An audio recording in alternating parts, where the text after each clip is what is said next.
Hello friends, welcome back to my channel and welcome to a new video. আমি রিমা, তোমরা দেখছো আমার channel রিমাস creativity. আজকে আমি তোমাদের কাছে নিয়ে এসেছি খুব সহজ একটা লাড্ডুর রেসিপি নিয়ে। আর আমাদের তো বাঙালি মানে যে কোনো রকম পুজো পরব লেগেই থাকে। আর একটু আধটু মন গেলে একটু কিছু মিষ্টি খাওয়ার মন হলো, হয়তো বাড়িতে এনে রাখা নেই, তো সেই সবের জন্যই আজকে আমি এই রেসিপিটা তোমাদের কাছে শেয়ার করব। তো অনেকেই আছো যারা এটা বাড়িতে বানাতে জানো, বা অনেকের এটা ভীষণ পছন্দের। তো আমিও একবার ট্রাই করেছিলাম, তাই ভাবলাম তোমাদের সাথে শেয়ার করি। তো এটা বানাতে কিন্তু একদমই বেশি উপকরণ লাগবে না, লাগবে হচ্ছে 1 বাটি পরিমাণ আটা। তো আমি দেখো এখানে 1 বাটি পরিমাণ আটা নিয়ে নিয়েছি। তো এটা আটাটাকে একটুখানি প্রথমে কড়াইটা গরম করে তার মধ্যে একটুখানি নেড়ে নিচ্ছি। তো যখন এটার কালারটা একটু চেঞ্জ হয়ে যাবে, খুব বেশি ভাজা যাবে না, একটু যখন কালারটা চেঞ্জ হয়ে যাবে, পুরো সাদা থেকে হালকা ব্রাউন হয়ে যাবে আর এটা থেকে একটু সুন্দর স্মেল বেরোবে, তো তখনই আমি কিন্তু এটাকে বন্ধ করে দেবো। আর এটা বানাতে কিন্তু একদমই বেশি উপকরণ লাগবে না, লাগবে হচ্ছে 1 বাটি পরিমাণ আটা, বেশ কিছুটা চিনি, চিনিটা কিন্তু অবশ্যই গুঁড়ো করে নিতে হবে, আর লাগবে ঘি, আর লাগবে হচ্ছে বাদাম কুঁচো। তো তোমরা অনেক রকমের বাদাম অ্যাড করতে পারো, আমি শুধুমাত্র এখানে কাজু বাদামটাই অ্যাড করেছি। তো তোমরা পেস্তা, আমন্ড, তোমাদের কাছে চীনা বাদাম, যে সমস্ত বাদামগুলো আছে, মানে বেশি পরিমাণে বাদাম দিলে এটা খেতেও বেশ টেস্টি লাগে, সেই কারণে। তো তোমরা চাইলে অনেক, তোমাদের হাতের কাছে যদি সেই সব থাকে, তো সেই সব বাদাম কিন্তু এর মধ্যে অ্যাড করতে পারো। আর অবশ্যই ছোট ছোট করে কেটে কেটে করতে হবে। তো এখানে দেখো আমি আটাটা বেশ খানিকটা কালারটা চেঞ্জ হয়ে যাওয়ার পর এর মধ্যে দিয়ে দিয়েছি হচ্ছে ঘি। প্রথমে 2 চামচ পরিমাণ ঘি দিয়েছিলাম, দেখেছো তোমরা।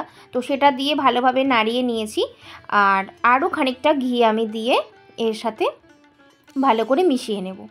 তো আরও খানিকটা 2 চামচ পরিমাণ ঘি আমি দিয়ে দিচ্ছি। ঘিটা আমার প্রচণ্ড চাপ হয়ে গেছে, তোমরা আগে থেকে চাইলে গলিয়ে নিতে পারো, তাহলে কিন্তু খুব সহজে মিশে যাবে। তো এখানে আরও 2 চামচ পরিমাণ আমি ঘি দিয়ে দিলাম, যদি লাগে আমি পরে আবার ঘি আরও অ্যাড করব।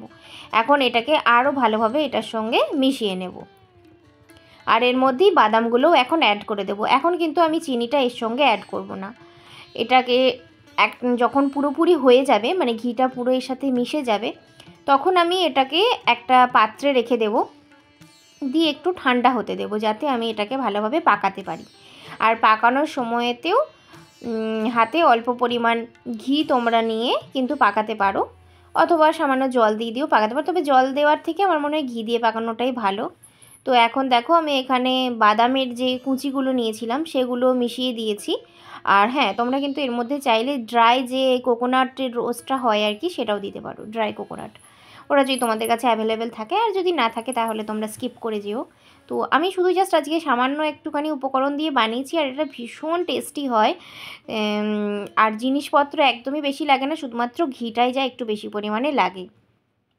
তো এটা দিয়ে খুব ভালোভাবে দেখো আমি নাড়িয়ে নিয়েছি, আর মিক্স করা হয়ে গেছে। আর এখন গ্যাসের ফ্লেমটাও আমি অফ করে দিয়েছি, একটুখানি এর মধ্যে রাখবো, তারপরে গিয়ে আমি একটা থালার মধ্যে এটাকে ঢেলে দেবো, যতক্ষণ পর্যন্ত না এটা একটু ঠান্ডা হয়ে যাচ্ছে।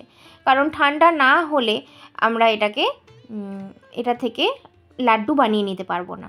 তো এটা কিন্তু অনেক দিন পর্যন্ত স্টোর করে তোমরা রেখে দিতে পারো, ফ্রিজের মধ্যে যদি ভরে রেখে দাও।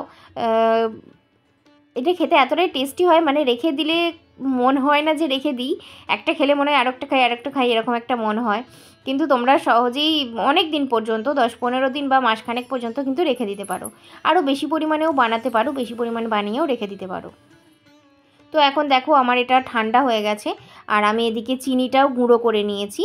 তো এখন এই চিনিটা এর মধ্যে মিশিয়ে দিচ্ছি। চিনিটা এর সাথে ভালোভাবে মিশিয়ে নেওয়ার পরে আমি এটার থেকে লাড্ডু বানিয়ে নেব।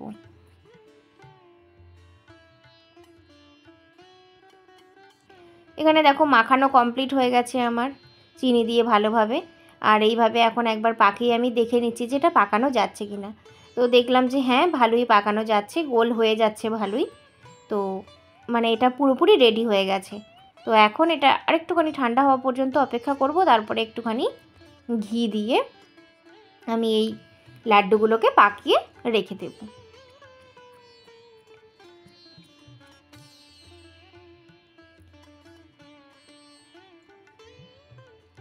এখানে দেখো আমার লাড্ডুগুলো পাকানো হয়ে গেছে, আর আমি এখন এগুলোকে একটা প্লেটের মধ্যে সাজিয়ে রেখে দিচ্ছি। তো এক বাটি আটাতে প্রায় 15-20টার উপরে আমার কিন্তু লাড্ডু হয়েছিল, আর ভীষণ টেস্টি হয়েছিল। তোমরাও অবশ্যই একবার ট্রাই করো।